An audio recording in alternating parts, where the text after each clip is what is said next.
তো বন্ধুরা, যুবসাথী ফর্ম জমা দিতে যাই এত বড় প্রবলেমে পড়ে যাবো বলে জীবনে ভাবিছিলি না রে বাপ। হ্যালো গাইস, ভোরে ঘুম থেকে উঠে চলে এসেছি শিমলাপাল। তো আমার হবে না আমি জানি, তাও আমি কেন জমা দিতে আসিছি। তো চলো তোমাদেরকে সব শুরু থেকেই বলি। তো সকাল 12টায় আমি আর দুটো পার্টি বেরিয়ে যাই যুবসাথী ফর্ম জমা দিবার জন্য।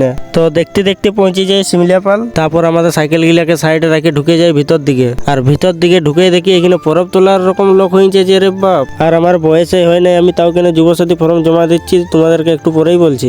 এইখানে যে লোকটা হয়েছে পরব তোলার রকম মনে হচ্ছে লাইনই পাওয়া যাবে না। এত ভিড় দেখে আমরা চলে আসি একটা সিঙ্গাড়া দোকান সিঙ্গাড়া খাতে। তখনকে বলে যদি লাইনটা একটু কমে আসেনি দেখি যাস সালা আরো গাজে লোক কোন দিকে চলে এসে রে। এদিকে দেখি বুড়া বুড়ি ছানা পোনা সবাই যুবর সাথে জমা দিতে আসছে যে রে বাপ। এদিকে দেখি বন্ধুর মসিও যুবর সাথে জমা দিতে আসছে, আর আসেনি দেখছি ঘুমাইও গেছে। এত লোকের ভিড় থেকে বলে ধেত সালা, বলে লিবই নাই বেকার ভাতা ঘর চ। তারপর আমরা ঘর চলে আসি। আর তোমরা সবাই লাইক কমেন্ট শেয়ার করে দাও তাড়াতাড়ি। এই ব্লগটা এই পর্যন্ত, দেখা হচ্ছে নতুন কোনো মিনি ব্লগে। Tata bye bye.